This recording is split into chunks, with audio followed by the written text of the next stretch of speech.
Salmon is an icon. It's been part of the culture in the Northwest for thousands of years. They're such a beautiful creature. It has 3-4 inch little fish. They leave the Pacific Northwest, go to Canada and Alaska, and then find their way home. Our people fished on this river, and the very essence of our life was salmon. I'm a 4th generation fisherman. My great-grandpa was fishing out of here back when you had to pull nets in by hand. It's really part of growing up. It's a family thing. It's just one of those activities that you love to do. My grandpa, when he was growing up, you could walk across the river and you'd literally step on a salmon every step you took across the river. They're a great indicator of the health of our environment and our ecosystem. They're almost like the canary in the mine. It's a big circle, and we're all related in some way. We're related to the earth, we're related to the river, we're related to the salmon. We spent probably 150 years virtually doing everything we could think of to eradicate salmon, and they didn't go away. They really are tough critters, and I really think that given half a chance, we can restore productive salmon populations in the Pacific Northwest.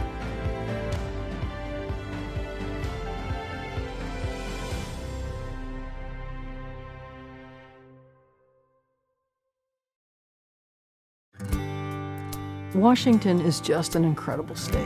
We have great agriculture and timber, and we have fabulous recreation. We have grand cities, lovely towns and communities. And in the midst of all of this, we suddenly had almost every salmon and steelhead in the state listed. You take an area like this that's so attractive for people to live, and so people are pouring in here, and how can you contain that space in such a way that it supports the prosperity of the people moving in here, and at the same time protects the environment, protects the species that can be adversely affected by all these development pressures. So with the Endangered Species Act listing of these salmon, steelhead, and bull trout, people were scared. A lot of anxiety, a tremendous amount of uncertainty, and quite a bit of fear. What kinds of restrictions are going to be placed on landowners and local governments? We had to balance what we could do to achieve the needs of the producer, landowner, property owner, and those of the salmon. Leaders of Washington said, we're gonna address this. We're not gonna lose salmon and steelhead, nor are we gonna have it ruin our economy. So we invested at a federal, state, and a local level, and a tribal level to address salmon recovery. You know, it's kind of a challenge, and how do you do a recovery in an area that really includes 4 million people? We're not going to be able to do this top-down. It's simply not going to work. It's got to be bottom-up, and it's got to have buy-in from all the stakeholders. We develop recovery plans at the watershed level by local people. So each watershed has a recovery plan that really becomes a chapter of this recovery program. What's unique in Washington is that management responsibility is shared with the tribes that really are co-managers on the resource, and they have an equal footing both in helping do the science and collect the information that we use to manage these populations, and also making those decisions that will ultimately generate the fishing and harvest seasons that come later. Our different actions as a co-manager include managing harvest, restoring habitat, managing hatcheries, overseeing hatcheries, and they also include our voice that we exert in the operation of the hydro system. If I have to thank any individual, it'd be a whole suite of individuals called the landowners who have allowed us access to their property to monitor, willingness to allow habitat restoration projects on their property, fish screens, fish ladders, plant trees, build fences, and give up land. None of that was regulatory. Those were all voluntary agreements by our producers. The water in a creek belongs to everyone, and as fish are restored, that means that the creeks are healthier. I see this as one of the ways that I can give something back. All indicators are that we're headed in the right direction. We're getting better habitat conditions. Genetic diversity is better, more water, it's cooler. We've made significant, measurable progress. One of the great success stories of summer chum salmon is that we've been able to reintroduce some of these subpopulations, and the abundance has really increased several-fold. On the Columbia River, particularly some of the upriver runs like blueback have been extremely successful in being brought back thanks to some of the recovery work that's going on there. We're not there yet, but I'm already hearing whispers about delisting down the road. A number of our runs are improving. Some are the same, some of them are in decline, but it's an ongoing struggle.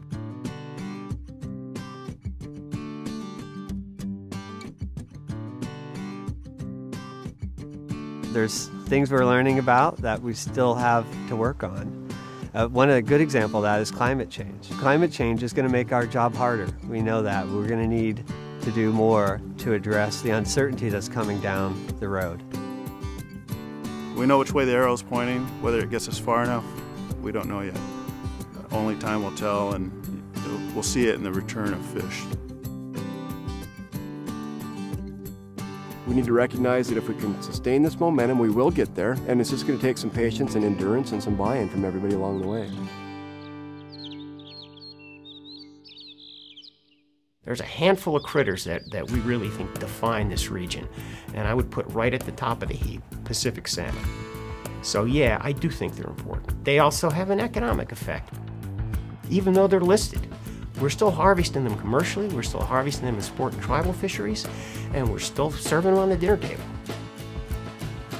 Fisheries combined to create 16,000 jobs in the state, generate about $500 million of income that feeds into the state economy. The sport fishing industry is a big deal in Washington. On the Columbia River, they had 10,000 boats out there fishing for the spring Chinook. Just think of all the gas and the hotels and the equipment. Millions of anglers means a lot of money into the economy, millions and millions of dollars, tens of millions in fact. Many people don't realize that there is a commercial salmon fishery in the state of Washington. I employ right now people that live in Gig Harbor. I can't imagine this town without fishing. A lot of our activities have multiple benefits, more than just the benefits of salmon. Salmon don't eat money. These salmon recovery dollars are not feeding the salmon. They're feeding people. They're feeding people that make a living off of planting trees and building fences and installing pipes and monitoring fish. So while the money is indeed for a salmon recovery purpose, it is people that are the beneficiaries in terms of the economic impact. So we're really talking about restoring watersheds that's going to benefit not only salmon, but all the other species as well as us. I think we'll get these fish delisted, and it's going to take time and patience and attention. Now, there's still problems, but nevertheless, I think it's important for people to realize all of this money and effort and undertaking that we've done here in the last 10 years has not been in vain. You have to stay everlastingly at it. For success in Washington salmon recovery long term, probably the biggest ingredient will be people who are able to make the tough decisions every day for a long time.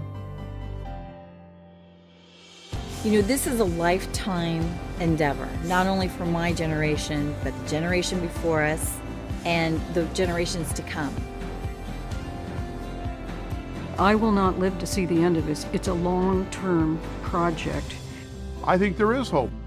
People care about these fish. We just have to continue to fight to get the resources, both at the federal and state level. And we have to make it a priority. This magnificent fish it's just unconscionable to let an animal like that not continue to prosper, particularly when we can do it. But we've got to stay at it. We can't quit. Otherwise, we'll lose what we're all about here. We'll lose what makes us Northwesterners.